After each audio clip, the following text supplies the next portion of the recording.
À situation exceptionnelle, mesure exceptionnelle, la propagation du coronavirus inquiète. Le Togo sera donc sous couvre-feu dans quelques heures. Les fêtes de fin d'année, il y en a chaque fin d'année, mais il faut vivre pour célébrer. Nous dit-on des explications autour de ce qui va commencer par se passer aujourd'hui jusqu'au 3 janvier prochain. Cette émission spéciale va vous l'expliquer. Nous avons invité pour vous donc sur ce plateau le professeur colonel Djibril Mohamed Awalou. Merci d'être dans cette émission spéciale pour expliquer aux populations.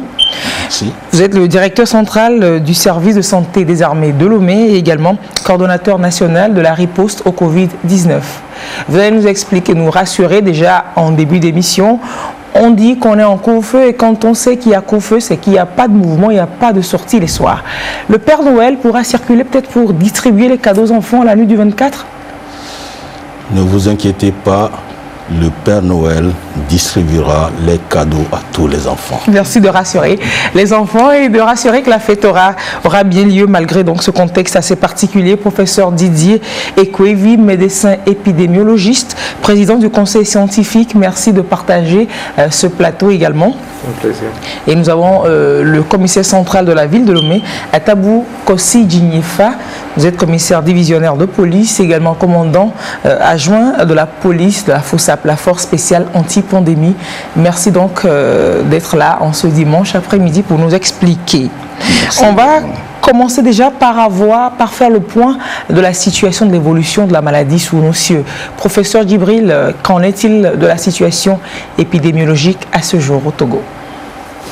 Merci. Tout d'abord, permettez-moi de remercier toute la population pour leur adhésion aux dispositions prises par le gouvernement depuis le début de la crise. Permettez-moi aussi de remercier vous les journalistes et les médias pour votre effort que vous faites dans la communication, bien sûr dans la sensibilisation de tous les jours depuis le début de la crise. Et aussi, je tiens à remercier le gouvernement et le leadership du chef de l'État pour leur anticipation en tout temps, en tout lieu, en toutes circonstances, afin de protéger le pays et la population contre tous les fléaux. Et c'est tout ceci qui nous a permis, depuis le début de la crise, de contenir cette crise. Je voulais tout d'abord remercier pour cela. Et pour parler maintenant de l'évolution de la situation épidémiologique, nous pouvons dire que depuis le début de la crise, nous avons cumulé, comme vous l'avez dit sur votre chaîne hier, 3396 cas positifs sur 1666, plutôt sur 166 894 tests. Et dans ça, nous avons eu aussi 2974 guéris. Nous avons actuellement 356 cas actifs, mais nous déplorons 66 décès. C'est cela. Voilà de façon globale ces chiffres. Mais si on va dans les détails de ces chiffres par semaine, nous verrons que depuis le début, nous sommes partis de 10 cas par semaine, aller jusqu'à 50 cas par semaine, monter jusqu'à 150 cas par semaine. Et cette dernière semaine, nous avons dépassé 170 cas. C'est cela, des 25, des 30 cas par jour cumulés. Et maintenant, cette augmentation des cas provient de quelque part. Quand nous faisons l'analyse, par exemple, hier, il y a eu 46 cas, 46 nouveaux cas. 46 nouveaux cas. Et sur ces 46 nouveaux cas, un quart provient des arrivées des voyageurs de l'aéroport. Ce qui n'était pas le cas précédemment. Ce qui n'était pas le cas précédemment. Donc forcément, il y a des retours de cas positifs qui proviennent des pays où il y a beaucoup plus de cas positifs. et nous devons anticiper aussi pour empêcher cela. Professeur, pourtant, est-ce qu'on nous dit qu'il faut avoir son test négatif avant de pouvoir embarquer? Et c'était une question que j'allais vous poser à l'émission. Si on doit faire son test qui est négatif avant d'embarquer, c'est quoi la pertinence du test qu'on fait ici à l'arrivée? Mais là, vous dites justement qu'on trouve des cas positifs. Comment? Est-ce qu'il y a un dysfonctionnement en amont? Ou comment cela se passe-t-il? Et vous comprendrez pourquoi nous avons insisté à faire les tests à l'arrivée. D'abord, au plan technique, on peut vous faire un test qui est négatif là-bas parce que le prélèvement a été mal fait, ou soit vous n'avez pas encore converti, et aussi il y a des fausseurs. Forcément, nous faisons notre test ici pour être sûr que la personne, le test négatif fait ailleurs, est confirmé ici. Et vous voyez que ça nous donne raison. Depuis le début, nous avons eu environ 250 cas de positifs qui viennent par les voyageurs de l'aéroport. Supposés négatifs. Supposés négatifs. Et vous voyez que ces gens sont dans l'avion avec d'autres. Et que ces autres deviennent des éléments contact. Et vous voyez ce que ça donne un peu dans la population. Donc, c'est dire que actuellement nous avons une augmentation des cas, et cette augmentation des cas provient des cas qui viennent par les voyageurs, et que aussi, il faut rappeler, nous avons parlé des cas actifs qui sont hospitalisés et qui sont à l'hôtel. Parmi ces cas actifs, on a une quinzaine en réanimation. Donc notre lutte, c'est d'éviter que nos capacités soient dépassées. Donc forcément, il faut limiter la propagation. Voilà ce que je peux dire pour l'instant pour la situation épidémiologique. Et c'est justement cette évolution qui a nécessité la prise de cette disposition de couvre-feu. On va demander au commissaire principal de la ville de Lomé de nous expliquer un peu ce concept-là. Le couvre-feu, on sait, depuis ses origines, est rattaché à des heures sombres de l'humanité. Expliquez-nous en quoi cela consiste, même si on semble savoir déjà ce que c'est quand même. Merci madame. Donc vous m'amenez à vous donner la définition du couvre-feu. Vous n'êtes pas sans savoir que nous sommes actuellement dans le cadre d'un état d'urgence sanitaire. Et par définition, le couvre-feu est une interdiction à la population de circuler dans la rue durant une certaine période de la journée, notamment la nuit et tôt le matin. Cette décision peut être ordonnée par le président de la République, par le gouvernement, par le chef d'une région ou par le responsable d'une ville. Et le cas du 18 décembre émane donc du gouvernement qui a décrété ce couvre-feu sur une certaine période durant la fête de fin d'année. Précisez-nous un peu cela, ça commence déjà ce dimanche soir, de 22h à 5h du matin. Nul n'est supposé être hors de son domicile. Donc pour être précis, le couvre-feu décrété le 18 décembre court du 20 décembre 2020 au 3 janvier 2021.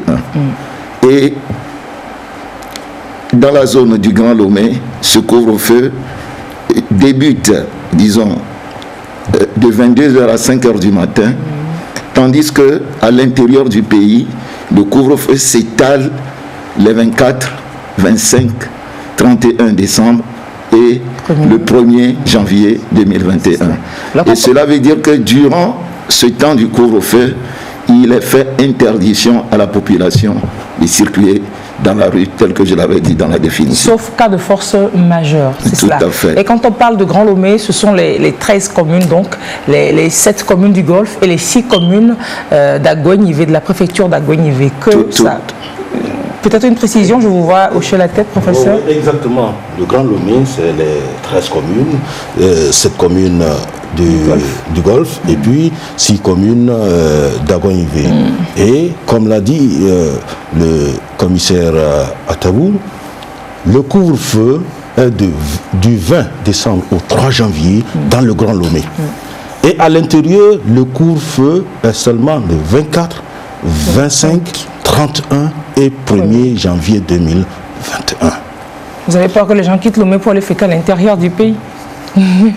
Et ça fait que ces 24, 25, 31 et 1er, le couvre-feu est au plan national sur toute l'étendue du territoire. Alors que le reste du temps, ça sera dans le Grand Lomé. Bien sûr, le commissaire l'a précisé, ça sera de 22h à 5h du matin, sauf les 24, 25, 31 et 1er où ça commencera de 23h à 5h du matin. C'est décalé d'une heure. C'est bien. Merci pour ces précisions. Alors, depuis qu'on a l'information, depuis que les citoyens ont l'information le 18 décembre dernier, chacun y va de son commentaire. On a quand même promené notre micro dans la rue pour recueillir l'avis de quelques Togolais. Nous vous proposons de suivre et puis nous reviendrons pour en parler après. Moi, je suis pour que ce couvre-feu tient lieu pour protéger, épargner la vie humaine des gens. Sinon, nous risquons d'atteindre des taux élevés de cette maladie. La fête, elle peut se faire aussi en famille à la maison. Il ne suffit pas de sortir toujours. On peut rester aussi chez soi et fêter en famille. C'est la meilleure même pour moi, la meilleure façon de fêter même pour moi-même. Je dirais couvre-feu, oui, pour sauver les vies. Parce qu'après la fête, la vie continue. Il ne faut pas oublier qu'il y a la vie après la fête. Donc il faut se protéger. Et je pense qu'un couvre-feu est une bonne solution. Couvre-feu, là, ça ne va pas nous tuer. C'est pour un temps. Après, on peut fêter quand on veut. C'est une bonne chose. Parce que les fêtes de fin d'année rassemblent souvent beaucoup de personnes. Entre amis, les parents, les connaissances.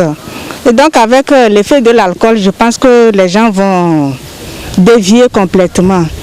Il serait difficile de respecter les mesures barrières. Donc pour moi, ce n'est pas encore mal en ce sens. Donc c'est une bonne chose. Mieux vaut être en vie que de tomber malade et ne pas fêter les prochaines fêtes. Quand on parle de fête de fin d'année dans notre communauté, vous savez d'abord ce qui se passe. Les hôpitaux sont inondés juste après les fêtes et de surcroît en cette période de pandémie, déjà qui était une menace grave.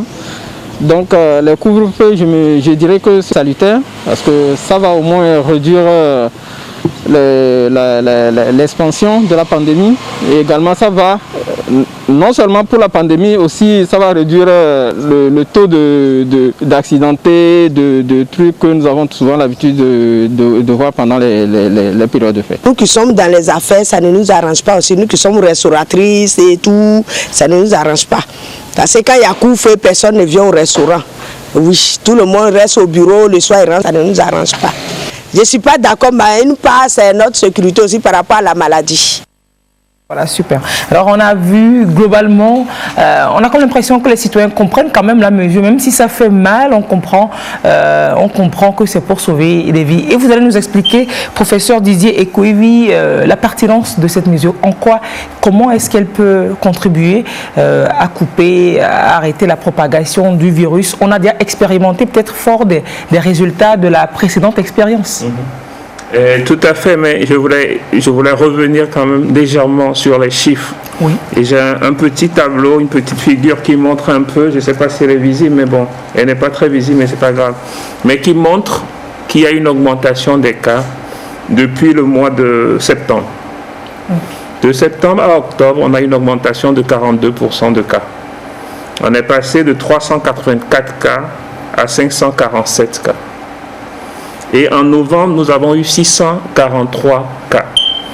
Aujourd'hui, nous sommes le 19, d'après les données du 19, nous sommes pratiquement déjà à 398 cas. Au 20 décembre, selon les données du... Est-ce que le gouvernement doit être là pour observer seulement l'augmentation du nombre de cas et ne pas prendre des mesures alors que nous sommes dans une période de fête?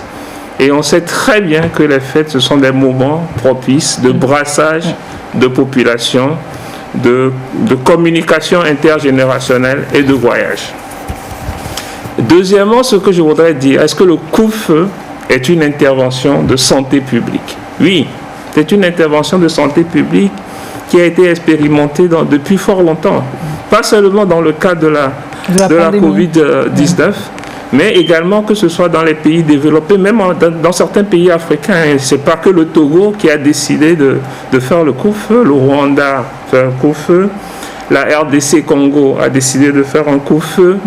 La République, le Congo-Brazzaville a un couvre-feu qui n'ont jamais levé depuis levé. Donc, depuis qui n'ont jamais levé. Maintenant, pourquoi le couvre-feu est, à notre avis, justifié? C'est justifié parce que, nous voulons réduire le nombre de nouveaux cas. Nous ne pouvons pas continuer à observer les cas augmenter. Surtout que le professeur disait tantôt qu'on a quand même près d'une vingtaine, 15 cas en réanimation. C'est pas rien. Et il faut se dire que lorsque vous avez chaque fois 100 cas, c'est 2 décès par rapport à ce que nous observons de notre expérience de prise en charge. Donc l'idée, c'est de stabiliser, voire de réduire les nouvelles infections. Ça, c'est d'abord le premier objectif. Le deuxième objectif, c'est de réduire ce que nous appelons les foyers épidémiques ou les clusters. C'est-à-dire, c'est comme du feu. Et avec les voyages, on risque d'avoir beaucoup de clusters qu'on ne pourra pas maîtriser. Une fois que vous perdez la situation sous contrôle, c'est trop tard. Et le troisième objectif, c'est de reprendre une vie normale en janvier. Les enfants ne vont pas être privés d'école parce que nous avons fêté. Et pour nous, c'est fondamental qu'on puisse maîtriser la flambée pour une reprise normale des activités en janvier. Et vous savez, le mois de janvier, c'est un mois extrêmement long pour le Togolais, pour les concitoyens, et qu'il est important de pouvoir se retrouver très très vite. Un autre élément qui va arriver et qu'on ne maîtrise pas encore totalement, c'est l'harmattan. Et l'harmattan, c'est ce qui explique un peu l'augmentation des cas au Burkina Faso. Plus de 220 cas par jour pratiquement.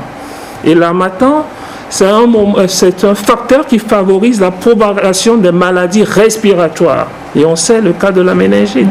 Face à tous ces paramètres, c'est une décision de sauver, de protéger la population, de mettre en place des mesures préventives pour que nous puissions contrôler la situation. Et le couvre-feu, on peut penser d'ailleurs que c'est plus souple qu'un confinement, que d'autres vivent sous d'autres cieux. Là, c'est peut-être un confinement horaire, simplement. On n'empêche pas les gens de vaquer forcément à leurs occupations, mais simplement ceux qui sont dans les activités du soir. Vous y avez pensé aussi? Non, parce que les mesures de santé publique se font par palier. Et l'OMS a recommandé aussi que pendant les périodes des fêtes, que tous les pays puissent renforcer les mesures préventives. Nous considérons globalement que le couvre-feu, c'est au niveau de palier 2.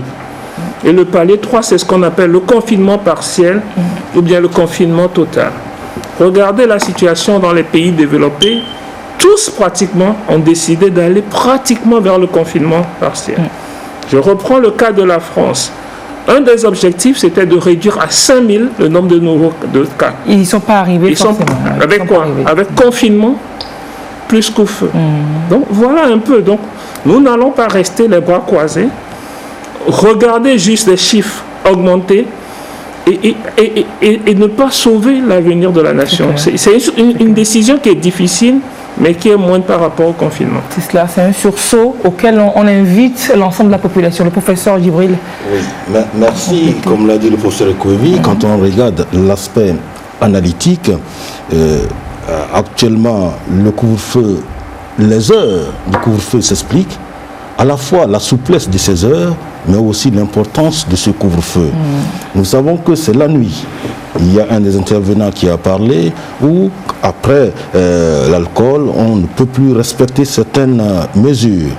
C'est après 22 heures et aussi dans les bars. Vous voyez qu'il y a eu des mesures pour les bars. Donc toutes ces mesures ont été prises après concertation. Le conseil scientifique a donné son avis, tout le monde a donné son avis pour pouvoir décider que voilà les moments où il y a beaucoup plus de contamination. Donc c'est ces moments-là que nous avons essayé de scruter pour protéger la population et laisser dans la journée la population travailler normalement. C'est pour cela que ces mesures-là ont été prises de façon vraiment sectorisée pour éviter les contaminations. C'est cela. Alors, précisément, par secteur, je ne dirais pas par secteur, mais par activité potentiellement à risque. Vous avez cité dans le communiqué, les bars sont concernés, les restaurants sont concernés, les rassemblements sont concernés. On parle d'abord du rassemblement c'est interdit, les rassemblements de plus de 15 personnes. Donc dans les maisons, pour les fêtes, on peut fêter, mais il faut que l'on veille à ne pas dépasser 15 personnes. La FOSAP sillonnera les quartiers. Ou comment ça va se faire? Comment ça va se vérifier cet aspect-là? Tout à fait. La FOSAP a fait un déploiement dans le Grand Lomé. Et le Grand Lomé, c'est la préfecture du Golfe avec toutes ses communes, la préfecture d'Aguanivé avec toutes ses communes également. Donc la FOSAP... Et le jour de fête sur tout le territoire. Bien les jours sûr. de fête, oui. Même actuellement, la FOSAP est déployée sur toute l'étendue du territoire national. Mais vous n'êtes pas sans savoir que la maladie est beaucoup plus, disons, plus forte, plus ancrée dans le Grand Lomé. C'est pour cela que le gouvernement a décidé de maintenir le couvre-feu à Lomé du 20 décembre jusqu'au 3 janvier 2021. Contrairement à l'intérieur du pays, où ce couvre-feu-là ne couvre que les 24 décembre, 25, 31 décembre 2020 et le 1er janvier 2021. Donc je peux vous rassurer que les effectifs de la FOSAP nous permettront de couvrir tous les quartiers de la ville de Lomé. Et en dehors de ça, nous aurons des équipes mobiles. Même le lancement du couvre-feu va être fait par des équipes mobiles motorisées avec des sirènes qui sillonneront tous les quartiers en dehors des points de contrôle statiques qu'on aura un peu partout. C'est cela. Alors quand on parle aussi des bars, les restaurants ne sont pas fermés. Ils sont fermés qu'aux heures de couvre-feu, mais des restrictions leur sont imposées, professeur Ekwevi. C'est vrai que c'est une décision qui est un peu salutaire, parce que ce n'est pas aussi évident. Et on sait très bien que nous aimons nous retrouver le soir dans les bars. Et lorsque nous sommes dans un bar, nous enlevons le premier effet, c'est d'enlever le masque. Ouais, parce que ce qu'il va boire, il est caché par le masque. Voilà, c'est d'abord enlever le masque. Donc, 2 semaines d'efforts, de demander à la population de venir acheter les boissons, de rentrer à la maison et de boire à la maison. Même en journée. Donc, la disposition, c'est en journée, le bar s'ouvre, mais on ne consomme pas sur place. On ne consomme pas. On achète, on rentre chez soi. Pas sur place. Les restaurants, pareil. Les restaurants, pareil, ils vont privilégier la vente à emporter. C'est cela. Voilà. Oui. Exactement. Les restaurants vont privilégier la vente à emporter. Mais c'est surtout les bars, là où, voilà. Les boîtes de nuit qui ne sont pas ouvertes, donc depuis eux, c'est supposé être fermé. Et la plage, les jours de fête, ce sera comment? Les plages, c'est en journée que les gens y vont. Est-ce qu'on va aller à la plage pour le 25 décembre, pour le 1er janvier, professeur Djibril? Pour ce qui est des boîtes de nuit, des nightclubs, la plage, c'est un rappel, c'est interdit. C'est depuis, ça n'a pas encore été levé. Un rappel, ça n'a pas été encore levé. C'est interdit. Et actuellement, on nous signale en face de la plage que très souvent, en face de l'hôtel Onomo, d'autres hôtels, je pense que la FOSAP est au courant, les boîtes de nuit doivent arrêter ces périodes-là. Et ce n'est qu'un rappel.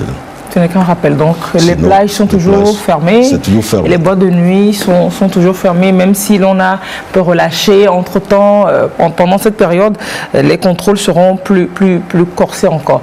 Mais il y a d'autres endroits aussi, le conseil scientifique a dû peut-être y penser. On en parlait récemment, les ateliers, c'est la période de fête, les femmes aiment bien se coiffer, se tresser. La cliente qui est là, avec plein de filles autour de la tête pour se tresser. La FOSAP fera toujours aussi le tour de ces endroits. Est-ce que vous avez répertorié quand même des endroits à fort potentiel de contamination, de propagation, pour assigner des tâches peut-être à la FOSAP, pour leur rappeler de passer souvent le conseil scientifique? Le problème, c'est qu'on ne peut pas tout contrôler. On ne peut pas tout contrôler. On appelle à la responsabilité individuelle de chaque concitoyen et puis à la responsabilité collective.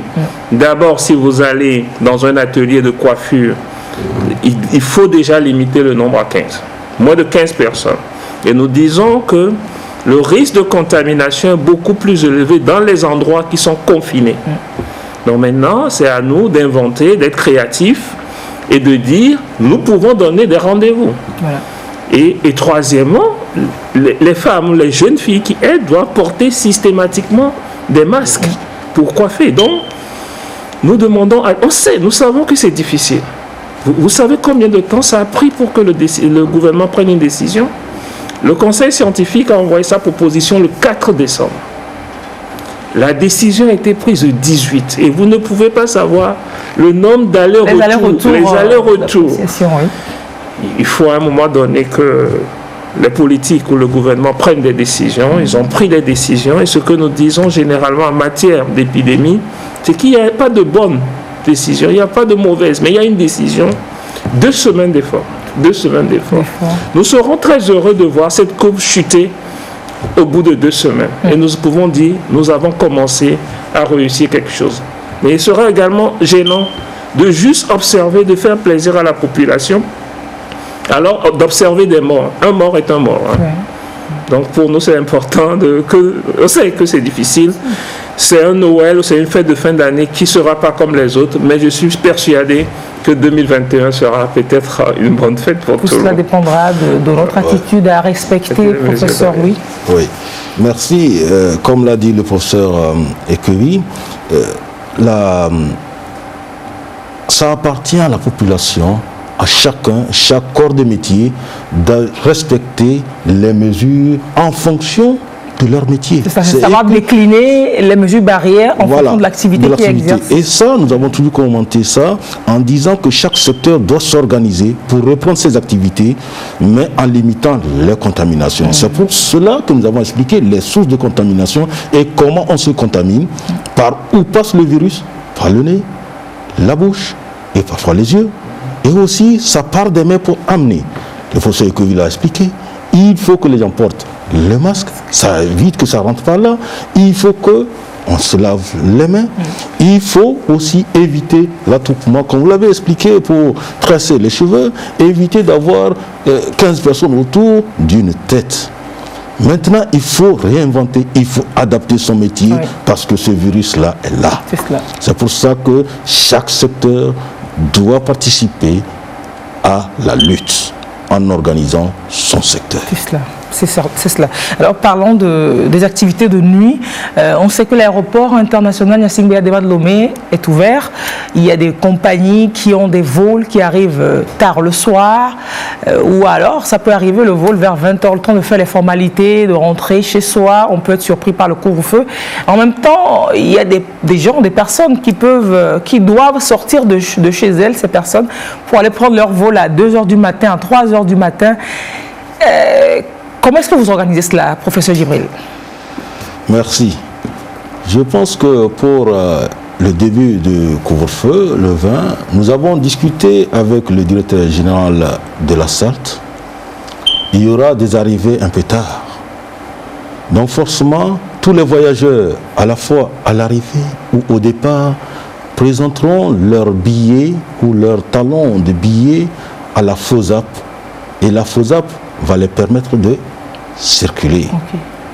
Pour ce qui est des personnes qui travaillent à l'aéroport, nous venons de signer même des autorisations pour qu'on puisse les permettre de circuler aujourd'hui. Qu'aujourd'hui. Par contre, après, il appartiendra au directeur général de l'ANAC d'avertir les avionneurs d'arriver plus tôt pour faire respecter les heures de couvre-feu. Mais pour aujourd'hui, nous avons signé des autorisations spéciales et aussi la FOSAP est renseignée pour que les voyageurs présentent leurs billets qui sont en train de voyager et ils seront laissés pour circuler. C'est cela. Alors, voilà. Qui peut bénéficier de dérogations? Le professeur en a parlé tantôt, il en a signé pour certains travailleurs. Est-ce qu'on peut avoir dérogation? Comment en bénéficier si l'activité est importante? Ça fonctionne quand même d'importance. Bon, comme on le dit, il n'y a jamais de règles sans exception. Sans exception, oui. Donc nos équipes sur le terrain sont instruites pour, disons, étudier au cas par cas les situations qui se présenteront à elles. Donc nous savons par exemple que les personnels de la TVT rentrent tard après leur travail. Et on va arrivent aussi plus tôt aussi. Voilà, lorsqu'ils arrivent au niveau de nos hommes sur le terrain, donc il leur appartient de s'expliquer, de justifier le fait, ce qui les retient durant les heures de couvre-feu, et nos équipes sur le terrain apprécieront et les laisseront passer. C'est cela, c'est globalement cela. Alors, le coup-feu commence ce soir. Le ministre Yack, ministre de la Sécurité et de la Protection civile, il a rencontré la presse hier et il s'est exprimé. Il a demandé aux forces déployées sur le terrain beaucoup plus de professionnalisme. On l'écoute et on revient juste derrière, continue cette émission. Le gouvernement togolais ne faiblit pas dans sa lutte contre le Covid-19. Il continue par prendre des mesures nécessaires pour rompre la chaîne de contamination de la pandémie. Du 20 décembre 2020 au 3 janvier 2021, la zone du Grand Lomé est sous couvre-feu de 22h à 5h du matin. Spécialement les 24, 25 et 31 décembre 2020 et le 1er janvier 2021, le couvre-feu prend effet à partir de 23h à 5h du matin sur l'ensemble du territoire national. Au jour d'aujourd'hui, nous sommes à 66 morts. 66 compatriotes qui ont trouvé la mort suite à cette pandémie. Et le conseil scientifique aussi a remarqué que c'est après les moments de fête que la pandémie gagne du terrain. On en a constaté au niveau de la région centrale, après les fêtes de la Tabaski, qu'il y a des préfectures qui n'étaient pas touchées, mais où il y a eu une éclosion de cette pandémie. Comme on le dit, gouverner, c'est prévoir. Aujourd'hui, nous sommes à la veille des fêtes de fin d'année, qui appellent beaucoup de rassemblements, qui appellent beaucoup de réjouissances. Si les mesures ne sont pas prises, nous risquons à la sortie de ces fêtes d'enregistrer beaucoup de cas. Et là, les gens diront, mais le gouvernement n'a pas pris des mesures pour éviter cela. C'est dans ce contexte que le gouvernement a décidé qu'à compter du 20 décembre, un couvre-feu va être instauré dans le Grand Lomé, de 22h à 5h du matin. C'est-à-dire demain, dimanche 20 décembre. De 22h au lundi 5h, il y aura un couvre-feu. Qu'est-ce que cela veut dire? Ça veut dire qu'il faut éviter de se retrouver dehors pendant ce créneau. Si ce n'est pas un cas de force majeure qui s'explique, nous avons parlé des fêtes de fin d'année, c'est Noël, c'est le Nouvel An. Et traditionnellement, la veille de ces fêtes, souvent les gens se retrouvent dans les lieux de culte, surtout pour les chrétiens, où ils passent une bonne partie de la nuit dans les prières. Le gouvernement a trouvé que c'est une bonne chose, mais pour éviter qu'au lendemain de ces fêtes, qu'on se retrouve avec beaucoup de cas, le gouvernement dit le 24, le 25, le 31 et le 1er janvier, c'est-à-dire au lieu de 22 heures que ça commence, ça doit commencer à 23 heures. C'est-à-dire la veille, le 24, vous allez à l'église, au lieu de dire, bon, il y a couvre-feu, nous allons cesser de prier à 22 heures, vous avez jusqu'à 23 heures. C'est-à-dire jusqu'à 23 heures, vous n'êtes plus dans l'église, vous n'êtes plus dans la rue, vous êtes déjà à la maison. Cette mesure s'impose aussi sur toute l'étendue du territoire.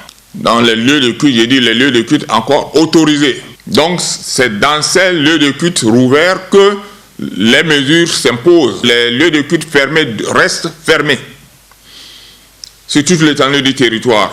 Le gouvernement a également pris les mesures pour les bars. Les bars ne seront pas fermés, mais pas de rassemblement de plus de 15 personnes. Vous voulez de la bière ou de la sucrerie, vous achetez dans le bar, vous allez à la maison pour boire votre boisson. Mais pas s'installer, s'étaler devant le bar par petits groupes, non. Et ça, c'est valable non seulement pour les bars où il y a la bière, mais également aussi pour les bars traditionnels. Les cabarets où on vend du tchougdou, du chapalo, non. Les lieux de pèlerinage ou les camps de prière, c'est des endroits qui appellent du monde. On voit les gens avec des bus, nous allons dans tel village pour camp de prière ou pour tel pèlerinage. Il faut dire, durant ce temps-là, du 20 décembre au 3 janvier, plus de camps de prière, plus de pèlerinage. C'est bien, on peut prier en groupe, mais aussi on peut individuellement prier. Et pour le respect de toutes ces mesures, la force mixte anti-pandémie est encore sollicitée. Elle est invitée à accomplir sa mission dans la rigueur et le professionnalisme. J'ai eu ce matin une séance de travail avec les responsables de la force. Et leur ai demandé d'instruire les éléments qui soient beaucoup plus professionnels. Nous avons tiré des leçons du début du couvre-feu au mois d'avril. On ne veut plus entendre parler de dérapage. Les éléments doivent se montrer beaucoup plus pédagogues. Dans la courtoisie, avec un peu de fermeté, amener le compatriote à comprendre que la mesure prise ou les mesures prises par le gouvernement vont dans son intérêt. Nous faisons confiance à nos compatriotes. La force sera là pour accompagner, et d'une façon pédagogique, pour que ces mesures soient vraiment respectées, sans violence, sans dérapage, sans bavure. Ça ne se limite pas seulement au culte, mais également à certaines célébrations. Nous avons une veillée, nous avons un baptême, nous avons un mariage. Du 20 décembre au 3 janvier, il faut qu'on évite, parce que ce sont des événements qui appellent beaucoup de monde. Ça fait plaisir d'entendre qu'au niveau de notre pays, le virus ou la pandémie est bien contenu. Que de dire, bon, comme les autres, il y a plus de 200, 300 morts. Nous aussi, il faut qu'on se presse pour avoir les mêmes chiffres. Non. Le gouvernement souhaite à tous les Togolais et à tous ceux qui vivent sur notre territoire de bonnes fêtes de fin d'année. Mais en bonne santé. Nous sommes à 66 morts. Pour nous, 66 morts, c'est déjà trop. C'est déjà trop. On ne va pas dire les autres sont à 230 et 95, donc nous aussi, non. Pour le président de la République, pour le gouvernement, 66, c'est déjà trop. Donc faisons en sorte qu'il n'y ait plus encore de morts. Le bon sens veut qu'après la pandémie, que nous nous retrouvons pour continuer à pas vivre ensemble. Il ne faudrait pas que la vie s'arrête avec la pandémie. Donc je suis persuadé que nos compatriotes vont épouser ces mesures. Nos compatriotes feront de ces mesures les leurs pour que vraiment, après les fêtes, que la vie puisse continuer. Le message du gouvernement est clair. Il dit non à une éventuelle résurgence du taux de contamination au Covid-19 au lendemain des fêtes de fin d'année. Malgré la disponibilité du vaccin sous d'autres cieux, le respect des mesures barrières reste le moyen le plus sûr pour éviter le nouveau coronavirus.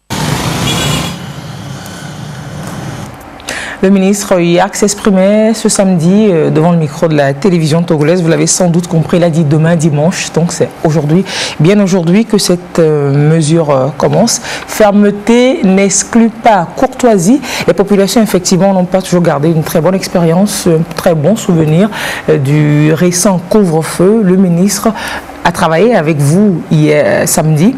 Et les dispositions sont donc prises pour que sur le terrain, l'on vive autre chose. Tout à fait. Nous reconnaissons les dérapages qui ont été observés durant les précédentes mesures de couvre-feu. Et par rapport à ça, nos plus hautes, nos supérieurs hiérarchiques nous ont conviés à une séance du travail pour nous donner toutes les instructions d'amener nos équipes sur le terrain à adopter, à avoir un sens élevé de professionnalisme afin d'amener la population à adhérer à ces mesures de couvre-feu. Au fait, les mesures de couvre-feu sont destinées à prévenir cette pandémie. Donc c'est dans le cadre de la prévention de la pandémie. Pour éviter qu'il y ait des victimes, donc on ne fera pas d'autres victimes. Tout à fait. Parce que vous n'êtes pas sans savoir que cette maladie est une question de santé publique, qui n'est pas une personne. Et donc chacun doit adhérer à la mesure pour faire en sorte que cette maladie puisse davantage être, boostée de notre pays. C'est cela. Et donc en dehors de ça, si vous le permettez, j'aimerais mettre l'accent sur l'interdiction à la consommation sur place dans les débits de boissons. Vous n'êtes pas sans savoir que les débits de boissons, les bars, les restaurants, tout comme les bars traditionnels et autres, sont des lieux recevant du public. Et la concentration du public en ces lieux s'accentue pendant les périodes de fête. C'est ce qui a mené d'ailleurs le gouvernement à adopter cette mesure de couvre-feu pour permettre aux uns aux autres de respecter ces mesures. Donc la FOSAP sera là pour accompagner les populations. Il ne faut pas que la population soit vue, et disons la FOSAP soit vue comme un adversaire, un ennemi. Justement, voilà, je vais vous demander comment est-ce que les populations peuvent vous aider, vous, à faire bien votre travail pour le salut collectif. La première mesure, il est interdit à la population de sortir, surtout dans le Grand Lomé, de 22h à 5h du matin. Donc nous lançons un appel à la population de veiller au strict respect de ces mesures en restant chez soi, chez elle. Et est-ce que vous voyez donc, et en retrouvant, disons, les éléments de la FOSAP dans la rue, d'avoir aussi un comportement civique vis-à-vis des personnels de la FOSAP. De ne pas être braqué d'avance, de ne pas, voilà quoi. Et de considérer que la FOSAP est là pour les protéger et non pour les brimer. Parce que vous n'êtes pas sans savoir que la mission première de la FOSAP est une unité mise constituée de personnel de police, de la gendarmerie et des forces armées. La première mission, c'est de protéger les populations et leurs biens. Et dans le cadre de ces mesures-là, on est là pour les accompagner, tout en mettant l'accent sur le respect des mesures barrières, dont les mesures du couvre-feu. Professeur Djibril, vous devrez être rassuré que les choses se passent comme ça, que les uns les autres soient appelés à une meilleure collaboration. C'est l'intérêt commun qui est visé. Exactement, c'est l'intérêt commun qui est visé. Limiter le nombre de décès, que ce soit par le virus ou par dérapage. Par la FOSAP. La FOSAP a une mission qui est très difficile. La FOSAP est considérée comme un médicament, et le médicament, il a un effet principal et puis des effets secondaires. Et les effets secondaires, le ministre l'a dit, ces effets secondaires seront limités pour qu'on s'attelle uniquement qu'à l'effet principal, c'est-à-dire limitation de décès par le Covid. Et je pense que la FOSAP fera son travail. C'est un travail très difficile, mais la FOSAP fera son travail pour mener à bien cette mission pendant cette période de couvre-feu. Et il faut que la population l'accompagne, cette force que l'on... Les mesures, on les connaît déjà. Respecter ces mesures. Et si l'on est amené à sortir peut-être un soir, justifier, avoir un bon justificatif, professeur Ekevi, et savoir peut-être aborder aussi les agents que l'on retrouve sur le terrain, savoir aborder les agents et leur expliquer pourquoi on est dehors. En fait, dans la gestion d'une épidémie comme ça, chacun a son rôle. Vous savez, les scientifiques, pour le conseil scientifique, donnent des avis et des orientations pour éviter au maximum le nombre de décès et limiter les foyers de contamination. Le gouvernement, à travers les différentes propositions, va prendre une décision. Mais quel que soit le travail de ces deux organes, si la population n'adhère pas aux décisions, la lutte sera vaine. Donc il faut absolument une adhésion à la population.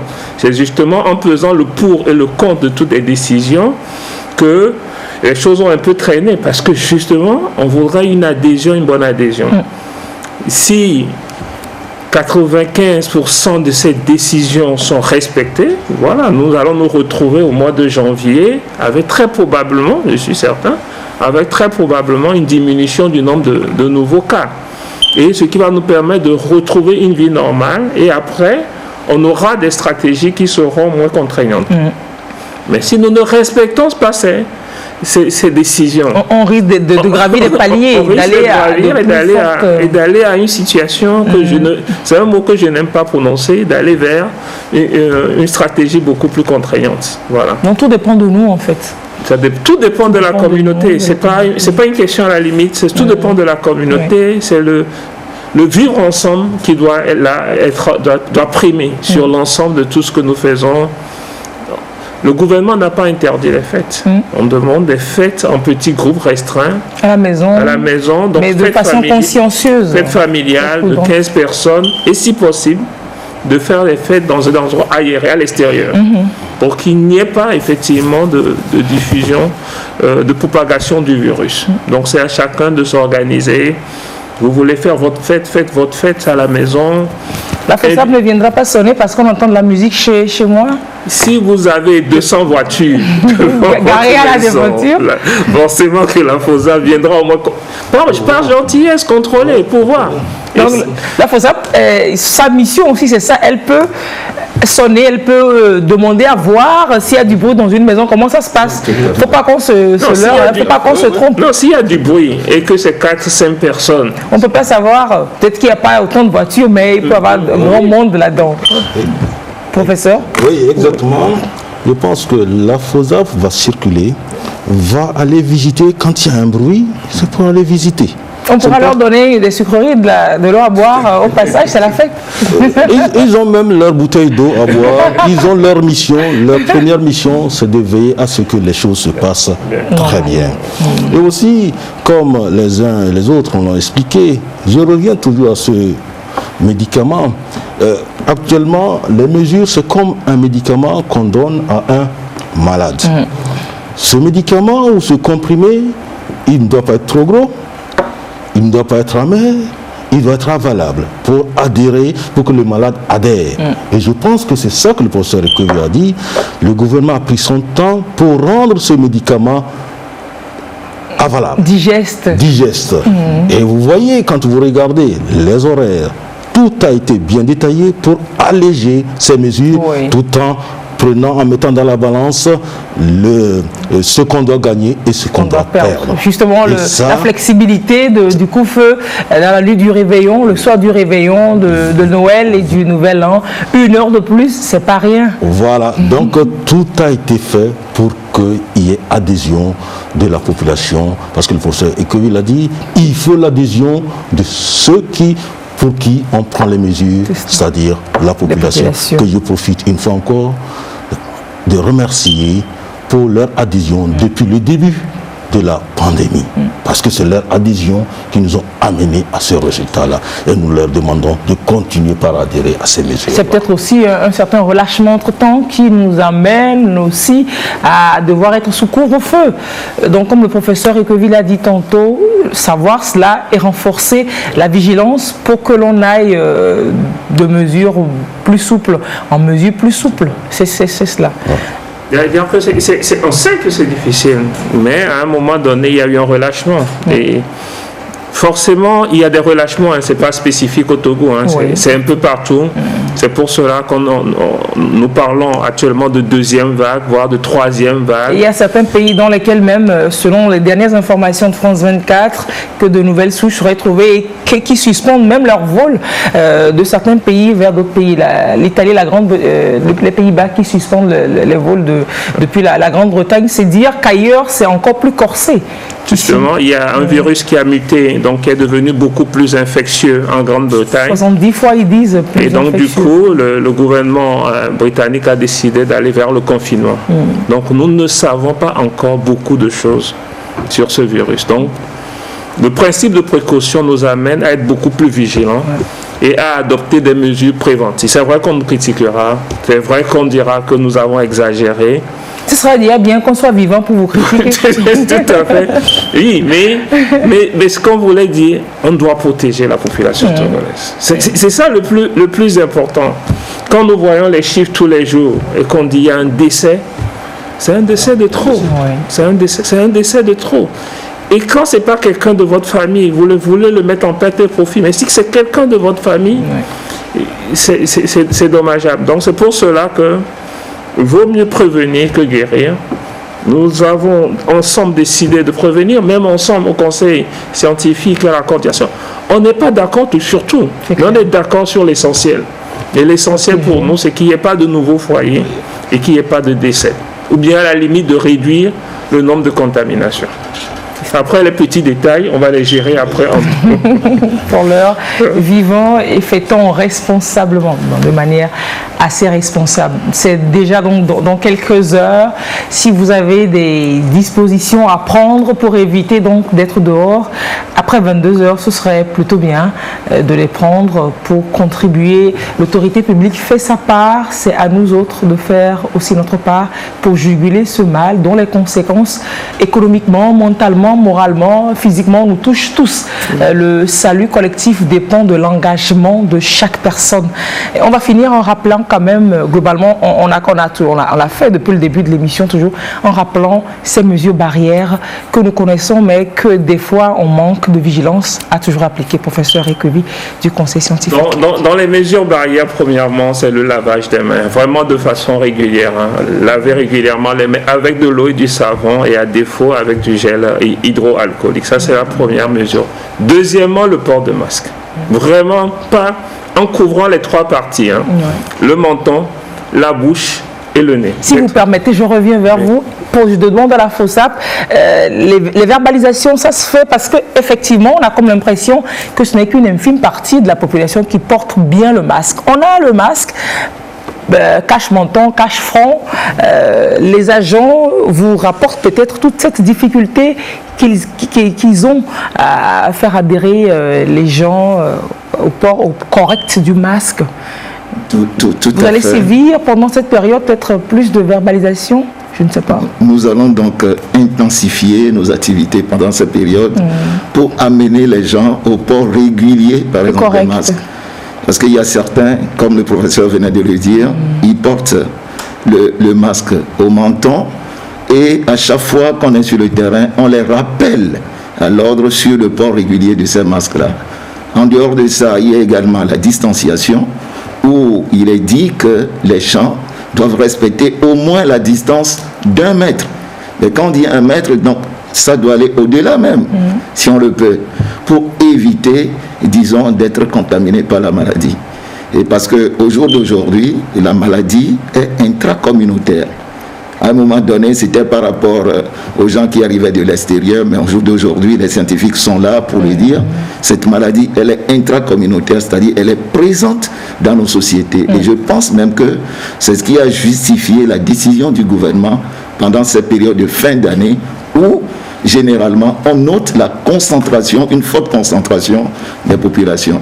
Donc, nous avons toujours le retour de nos hommes sur le terrain. Nous-mêmes, nous sommes également tout le temps sur le terrain, où nous voyons des gens qui relâchent. Certains, quand ils voient la FOSAP passer, quand ils voient la FOSAP de loin, ils ont leur masque en poche. Et surtout par rapport aux femmes, vous m'excusez de le dire, ils ont le masque dans le sac. C'est quand ils voient la FOSAP arriver qu'ils sortent. C'est parce que les hommes n'ont pas de sac qu'ils mettent ça en poche, donc c'est aussi bien les hommes que les femmes. Bon, les femmes ne sont pas plus incriminées.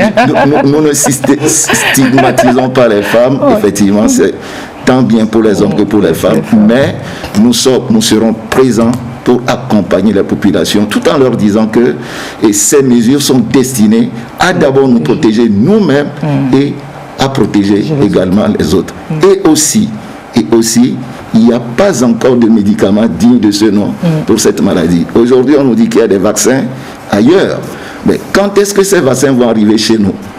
Donc là, nous devons faire attention. Je pense que le seul remède, c'est le respect des mesures barrières et c'est le couvre-feu. La prévention, elle coûte moins cher et elle est toujours plus efficace. Oui, il vaut mieux prévenir que guérir. Et donc c'est un petit sacrifice qu'on nous demande durant ces 2 semaines et je pense qu'ensemble, nous devons le faire pour sauver notre pays. C'est ça. Alors le respect des mesures barrières, ce n'est pas pour les 2 semaines, hein, c'est pour une plus longue durée. Vous nous rappeliez les mesures. Donc la 3e mesure, c'est la distanciation physique, c'est-à-dire distance d'au moins 1 mètre. Et il y a une 4e mesure que je voudrais un peu, sur laquelle je voudrais insister, c'est l'auto-isolement. C'est-à-dire que lorsque vous ressentez un signe qui est en lien avec la Covid, c'est-à-dire la céphalée, la fièvre, il faut... Céphalée, c'est les maux de tête. Les maux de tête, courbatures ou des myalgies ou bien des douleurs dans les articulations. Ou alors la perte d'odorat. Voilà. Il faudrait vous retirer, vous isoler. Vous-même. Parce que vous êtes en train de présenter les signes et très vite se faire dépister. Et l'auto-isolement aussi constitue une très bonne mesure qui nous permet de... Parce que vous avez des signes et vous allez au travail. Si vous avez des signes, vous restez chez vous et vous vous isolez pour qu'on puisse venir vous dépister et confirmer. C'est cela. Professeur, rajouter? Je pense que, merci. Sur ce point, j'en appelle à la responsabilité de la plupart de certains malades qui sont suivis à domicile, qui doivent respecter l'auto-isolement. C'est très important. En même temps aussi, comme l'a dit le professeur Ekovi, ceux qui ont des symptômes, de s'auto-isoler, de ne pas exposer leur famille avant qu'on les dépiste. Ça aussi, c'est important. Je voulais revenir aussi, le ministre de la Sécurité l'a dit, vous avez posé la question à la FOSAP. La FOSAP aura un rôle pédagogique. Devant toute situation, la FOSAP est formée et informée. Il doit enseigner la population comment porter le masque, comment faire ceci, comment faire cela. Avec courtoisie. Avec courtoisie. Mais il faut éviter de s'exposer devant la FOSAP. Il faut respecter les mesures barrières. Chacun n'a qu'à rester chez soi pendant les périodes de couvre-feu. Mais j'adhère entièrement au 4e point que le professeur Ekovi a évoqué, la responsabilité de chacun à s'auto-isoler, à éviter de contaminer la population dès qu'on a un signe ou bien dès qu'on est testé positif. C'est très important pour qu'on puisse arriver au résultat. Respecter donc toutes ces mesures. Comme on le dit, c'est un sursaut, un effort exceptionnel encore de 2 semaines qui est demandé aux Togolais pour flancher, pour faire baisser la courbe de contamination qui augmente depuis septembre. Le Conseil scientifique l'a dit. On pourra fêter à tout moment. On fête d'ailleurs à tout moment. L'ambiance de fête ne saurait être plombée. On pourrait fêter, mais tout en responsabilité. Merci donc d'être passé sur ce plateau, nous donner toutes ces explications. On va vous souhaiter une très belle année et de joyeuses fêtes également. Commissaire Atabou Kossi Djinefa, commissaire divisionnaire de police donc, et commissaire principal de la ville de Lomé et commandant adjoint de la FOSAP, la Force spéciale anti-pandémie. Merci et très belle année à vous. Merci beaucoup, madame. Professeur Didier Ekovi, médecin épidémiologiste et président du Conseil scientifique, merci pour toutes vos explications. Ça a le mérite d'être clair. Et puis, professeur colonel Djibril Mohamed Awalou, directeur central du service de santé des armées de Lomé et coordonnateur national de la riposte au Covid-19. Je vous laisse peut-être, pour finir, un dernier message aux populations pour le couvre-feu qui commence ce soir et pour la fin d'année. Merci. En fait, le dernier message, je l'ai déjà dit, c'est pour remercier toute la population pour leur adhésion. J'anticipe à leur adhésion. Pour leur adhésion à ces mesures que nous venons d'annoncer pour l'intérêt de nous tous. Et je les remercie pour la suite des mesures qu'il y aura à prendre pour cette pandémie et nous souhaitons qu'ensemble nous allons combattre cette pandémie. Et je profite aussi de l'occasion pour remercier les médias. C'est très important de leur effort dans la sensibilisation et ils n'ont qu'à continuer cette sensibilisation. C'est ça que je voulais dire. Chacun fait sa part, comme on le dit. Le colibri, c'est recommandé que chacun joue sa partition pour qu'on s'en sorte. Merci d'avoir suivi cette émission et merci donc de rester chez vous ce soir dès 22h et ce jusqu'au 3 janvier prochain de 22h à 5h du matin. C'est le couvre-feu qui commence ainsi. Passez une très belle soirée avec la suite des programmes de la télévision togolaise. Au revoir et à très bientôt.